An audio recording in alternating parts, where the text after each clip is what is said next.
Hello everybody, welcome to brilliant study. आज जो हम करेंगे वो है हमारे सॉल्युबिलिटी से हम आगे बढ़ेंगे। पिछली वीडियो में हमने किया था, कहाँ तक किया था, एक्सप्रेसिंग कंसंट्रेशन ऑफ सॉल्यूशन तक किया था। अगर आपको वो वीडियो देखनी है तो उसका लिंक मैं आपको डिस्क्रिप्शन पे दे दूँगा। तो यहाँ देखो, अब सॉल्युबिलिटी से शुरू कर देते हैं। सॉल्युबिलिटी ऑफ अ सब्सटेंस क्या है? Solubility of a substance is the maximum amount of solute that can be dissolve in specific amount of solvent eight a given temperature. मतलब क्या होता है? मैक्सिमम अमाउंट ऑफ सॉल्यूट जो कि आप एक स्पेसिफिक अमाउंट ऑफ सॉल्वेंट में डाल सकते हो एक गिवन टेम्परेचर पर।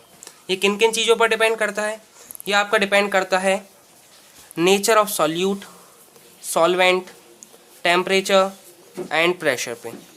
ठीक है, यहाँ देखो, अब आगे बढ़ते हैं।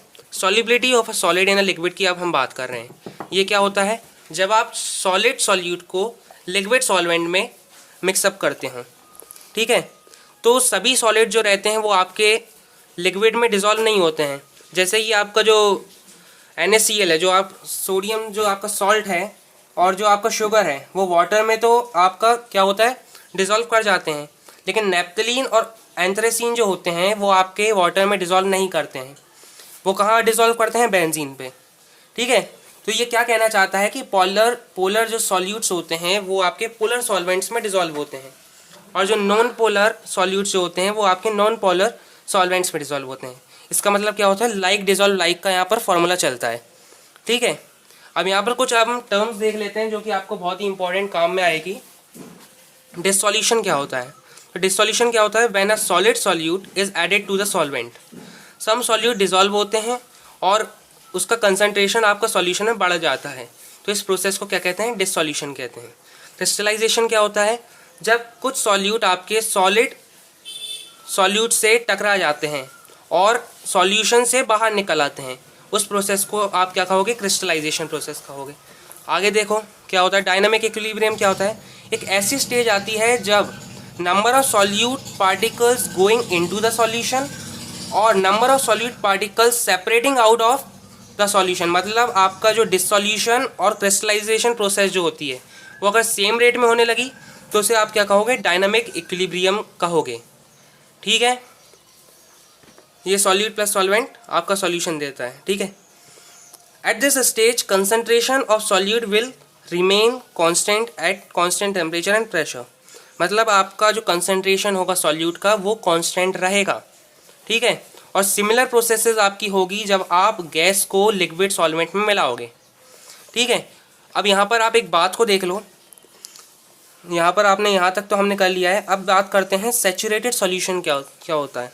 यहाँ देखो, ये सैचुरेटेड सॉल्यूशन है ना, ये क्या होता है इसकी बात करते हैं। आप such a solution in which no more solute can be dissolve at a given temperature and pressure.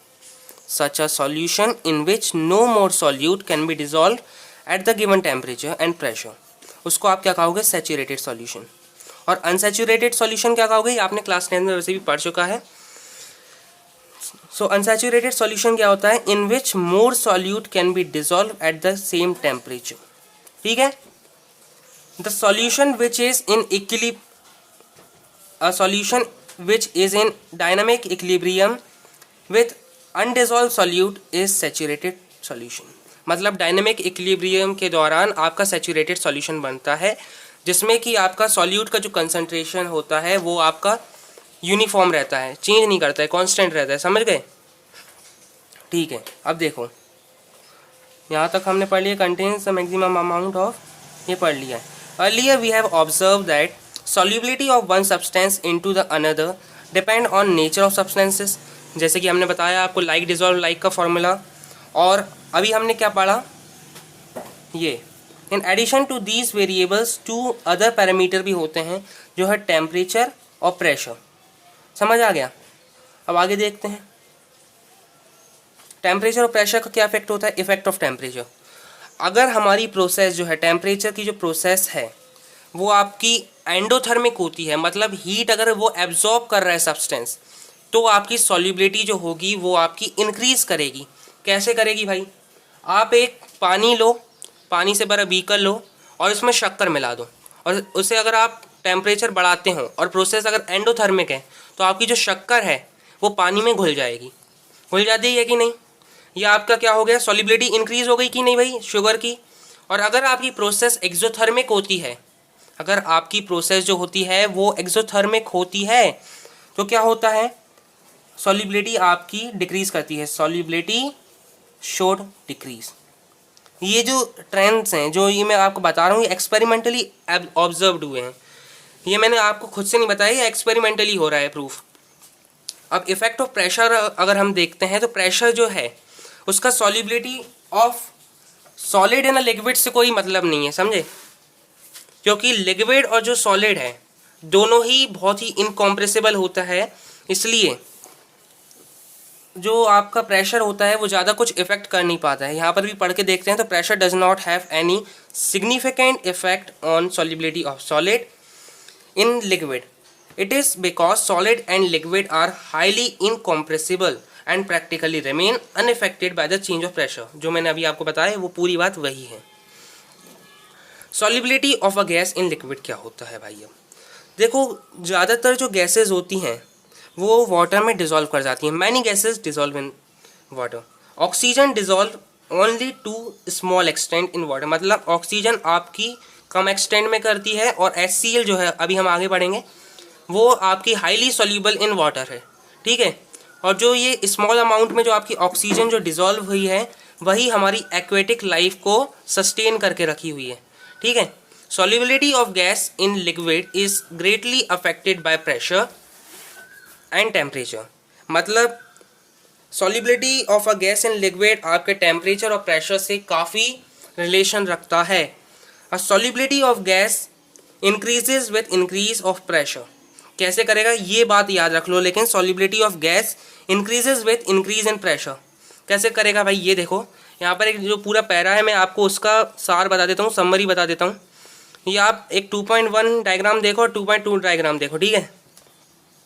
2.1 diagram आपका ऐसा है कि ये जो नीचे है, ये नीचे वाला जो पार्ट दिख रहा है आपको वो है आपका सॉल्यूशन, और जो ऊपर वाला पार्ट है वो है आपका गैसियस फेज है, ठीक है।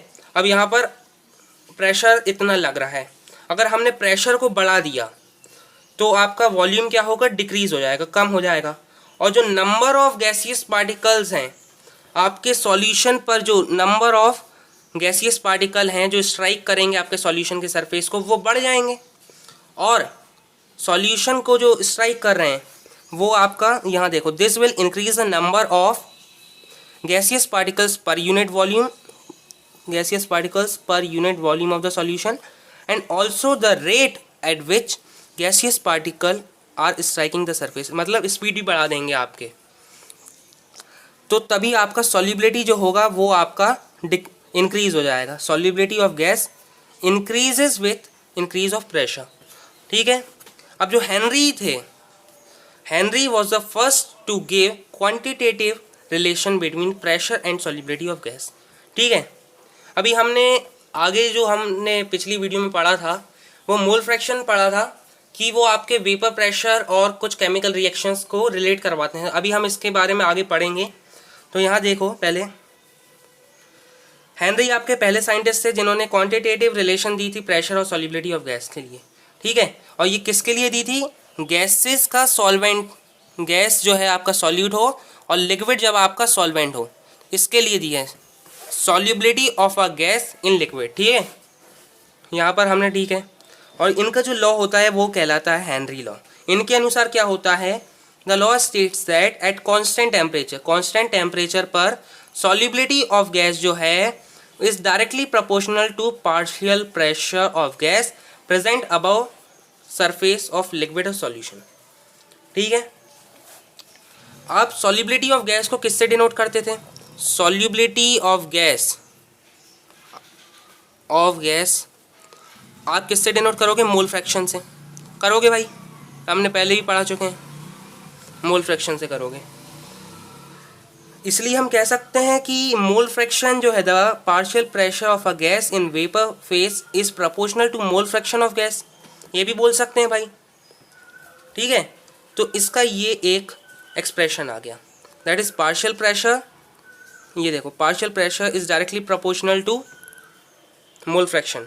और ये जो है, ये के जो आपको दिख रहा है, ये है हमारा हेनरी कांस्टेंट, ठीक है। अगर हम इन दोनों के बीच में ग्राफ बनाते हैं तो ये एक स्ट्रेट लाइन ग्राफ बनेगा, ठीक है।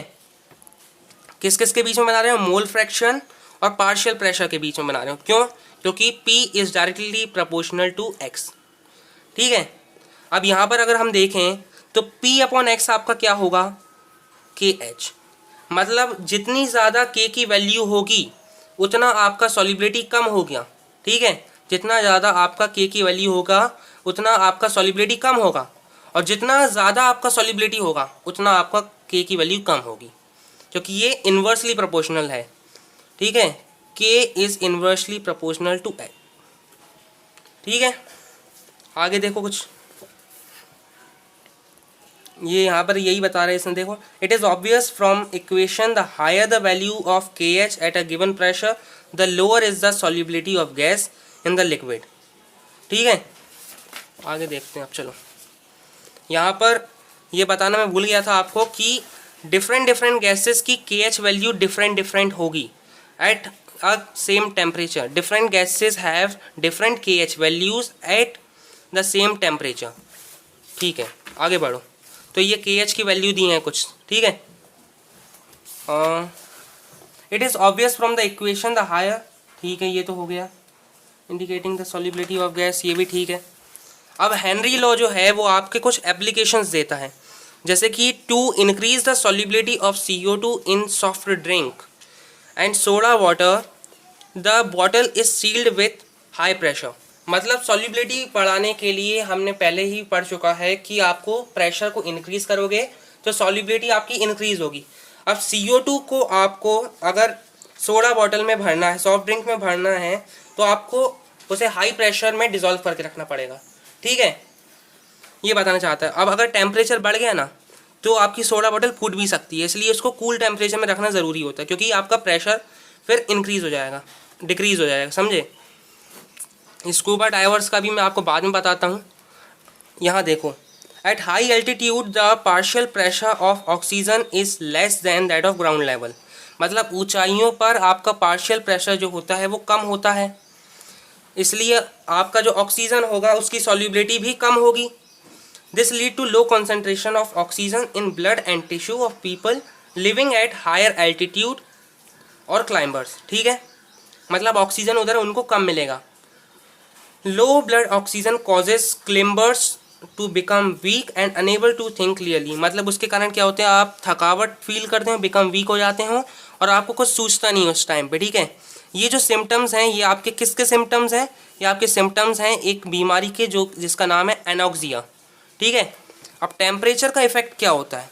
टेम्परेचर का इफेक्ट आपके solubility of gas in liquid में क्या होता है? Solubility of gas in liquid decreases, यहाँ पर डिक्रीज होता है विथ राइज इन टेम्परेचर। क्यों?